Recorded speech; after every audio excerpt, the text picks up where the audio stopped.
Hi, I'm Richard from Drive Green, and today we're going to spend a bit of time with the electric Kia Soul. The Kia is becoming a lot more frequently found in the used market, so as a result I've been able to spend a lot more time with the car and its buyers, and hopefully now I can share the benefit of this experience with you and find out whether maybe the Kia might be the right electric car for you. In this video I'm going to be looking at the earlier versions of the Kia Soul, running from their launch in 2014 right up to the upgraded battery model that was released in 2018. The Kia Soul is a less common electric car, taking up only a minor share of the market compared to its much higher selling competitors, the Nissan Leaf, the Renault Zoe and the BMW i3. Some might argue that the Kia's lower sales were due to a lack of marketing effort, and it's also been suggested that Kia struggled to produce enough of these cars. Personally, I don't think its lack of sales has anything to do with the Soul itself, which is a brilliant EV even when you compare it to its competitors at the time. The Soul EV got its UK launch towards the end of 2014. It was launched with a 30 kilowatt battery, which put it well ahead of its main rivals at the time and gave it a 90 to 100 mile range depending on the time of year and your driving style. The Soul was a very desirable and much sought after EV due to its range and battery size, but they were very hard to come by as Kia made such a limited number.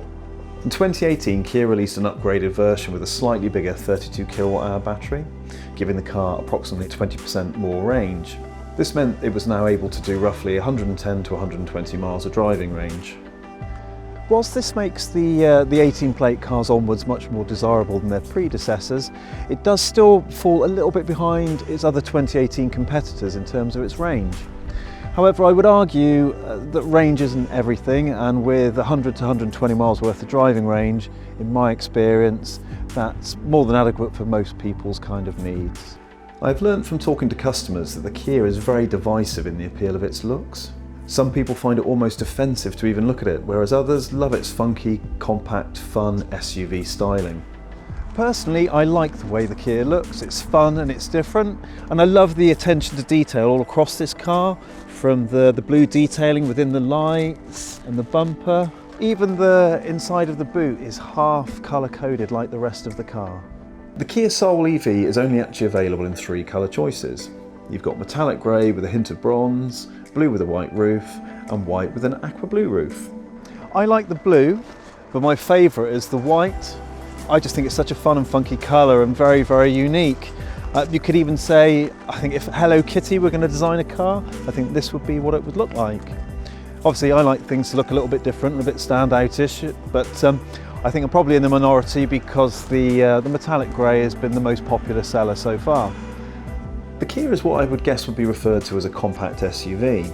It has that SUV, tall, upright, almost 4x4 look about it, which is very fashionable. However, it's not really a big car or a small car, it's very much in between. I would like to say the Kia's design is based upon practical considerations, but I don't really think it is. Take the bonnet for example, which is generally very, very large, but in actual fact there's very little underneath here because it's an electric car. But this is always what happens when an electric car and a combustion engine car share the same body.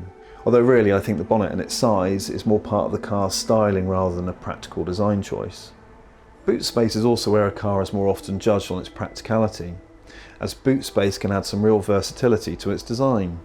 And I must admit, for a car of its overall size, the Kia has a boot that is much smaller than I would like it to be.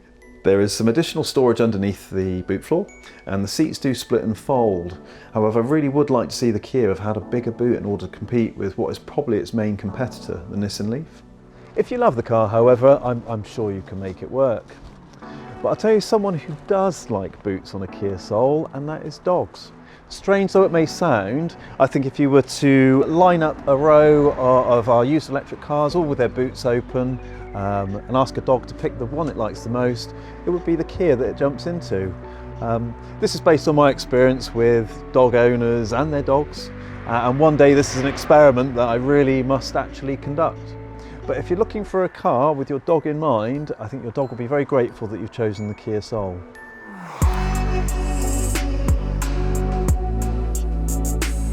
The electric Kia Soul was only available in one interior trim option as a result of its limited production numbers and the need to maintain economies of scale. Because they only did one interior trim option, Kia plumped for this pale vegan interior, so as not to alienate any potential vegan customers and to sort of match up with the green ethos of the car. Whilst the Kia is, very high spec in terms of tech, it's not really a premium car in terms of its interior. I mean, it's very, very nice and bright. The seats are extremely comfy. However, it's plenty of plastic, even though the plastics are quite good quality, and you've got some nice soft plastics as well. Kia have plumped for a more quirkily designed interior to match the personality of the car and its exterior. Like I say, it's not necessarily a premium interior, but I really like it. There's also a certain sense of fun in the Kia's interior. It's got a mood lighting system. In fact, the outside of the speaker cones will change colour and flash in time with the music, which is a wholly unnecessary touch. However, it is lots of fun, even if it is a little bit distracting. Although the Kia was only available in one trim level, it really does excel in terms of the standard equipment on this car. It's got absolutely everything. You've got a really nice, simple to use infotainment system, which has got an inbuilt sat-nav. It's got Apple CarPlay and Android Auto as standard from the 2018 models onwards. The stereo system's made by Harman Kardon. And then when you move on to the rest of the spec, there is loads of stuff.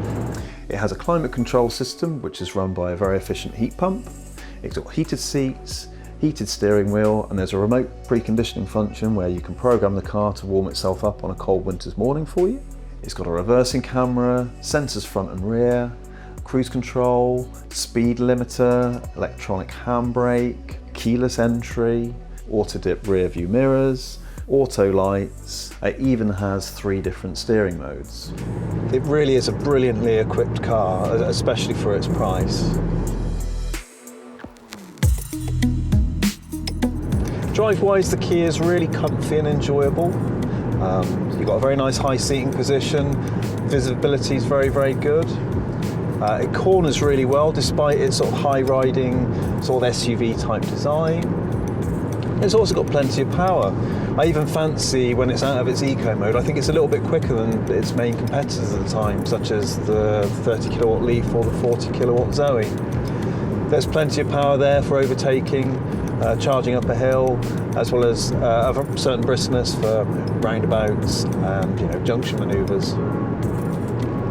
It really is a very nice car to drive, and I must say I do think it's one of my favourites. The Kia has 2 driving modes. You've got the D mode and a B mode. The D mode, when you lift your foot off the accelerator, the car will coast very much like a normal car. However, in the B mode, when you lift off the accelerator, the car will sort of brake for you. In that process of braking, it's adding charge back into the battery, what's known as regenerative braking. What that means, you hardly use the brake at all. It's very much a kind of a one-pedal driving style, and I think it fosters a very smooth, relaxing driving style. It's certainly the mode that I would choose to drive in all the time, and I also fancy its regen levels a little bit higher than, say, the Leaf or the Zoe, so making it a little bit closer to that one-pedal driving experience.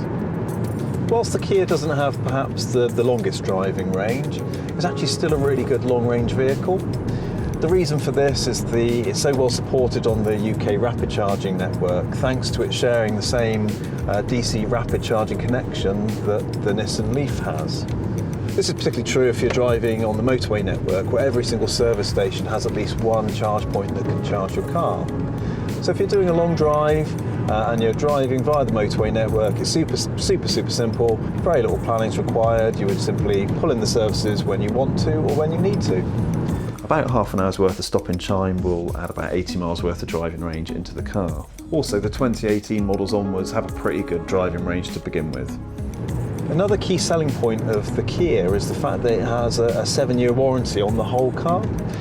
Most of its competitors, you're looking at around about a 3, occasionally 4-year warranty on the car. So the fact that Kia holds a 7-year warranty is a really good thing.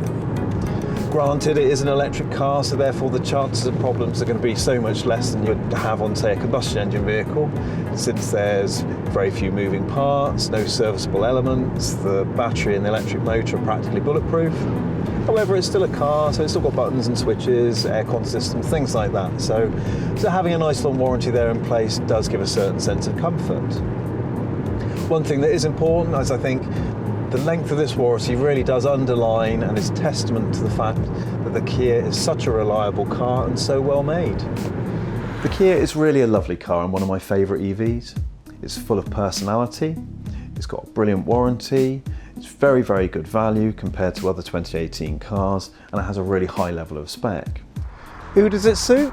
Well, I would say anyone with a medium sort of size range requirement, and you're looking for a generously sized EV that's sort of family suitable, but you don't need a massive boot, and I think the Kia is probably perfect for you.